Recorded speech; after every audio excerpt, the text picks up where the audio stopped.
So, let's talk about Miss Pac-Man on the Sega Genesis. Should it be Pong and forgotten? So take an old formula and make it new. What may seem like a cash-in for remaking an old classic isn't new. It's definitely been around the block in terms of marketing and game market in general. Namco, despite everybody loving them as if they walk on water, could do no wrong, isn't free from this sin by no means. Bloody hell, I'm surprised I haven't seen a Namco Museum release on the Wii U or 3DS as of recent. Or, quote-unquote, a remastered edition trolling the plumes of the Steam shop. Oh, believe me, it'll come back sooner or later. Give it another year, maybe, I don't know. There's gonna be some kind of pole position, Mappy, Dig Dug, Mr. Driller Pack Jr. anniversary or something coming. Now, before you nuke the sensei for his beliefs, let's face it, Namco does this. Is it wrong? No, not really. I like the idea of the younger generation being reintroduced to a never-ending timelessness of Galaga or Dig Dug. Is it needed? No. Of course not. Just make a mobile version or something on Facebook if you're that desperate to publicize the gaming titans of old. Have they all been good? Again, no. Some are cheap ports.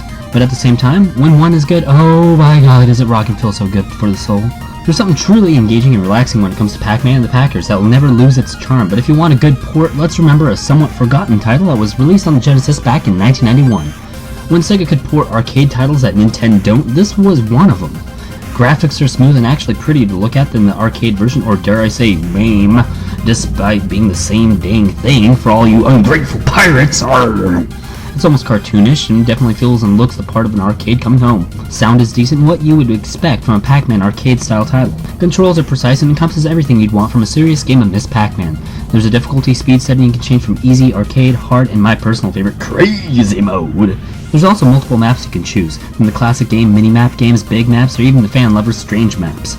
With all these maps to choose from, there's quite a bit of replay value and feels like an honest and successful attempt to spin the Miss Pac-Man equation on its head. Just look at these maps. Personally, I love it, and when the classic game just isn't cutting it, this title actually offers more. Of course, if you're not a fan of maze running and dot munching, then I can't help you. From the addition of a cooperative and competitive multiplayer, it's actually fun to tag team aboard and not just hot seat. There's also a level select and continue feature that allows for the exploration of more than the boards that you're able to reach if you're having problems reaching them all. So yes, I recommend this title for anybody who likes classic arcade games or Pac-Man in general. It's one of my personal top picks as a Namco re-release and one of the best since the original arcade titles. Right. I do have one big gripe about this game that some of the more serious Pac players would automatically include the first instance you jump into the game. That would be the scrolling game screen. Now some of you don't care, but when you start seriously strategizing your routes and attacks, not being able to see the entire screen and knowing where all the ghosts are at one time really does get in the way and inhibits gameplay. This adds a bit of random chance unless you have a vault-type memory where the ghosts were when you last saw them, ultimately estimating your movements accordingly. But other than that, this is a stellar title on the Genesis Mega Drive that should be checked out for any Pac-Man fan. Miss Pac-Man on the Genesis easily gets an 8 out of 10. Remember it, play it. sensei-pong signing out.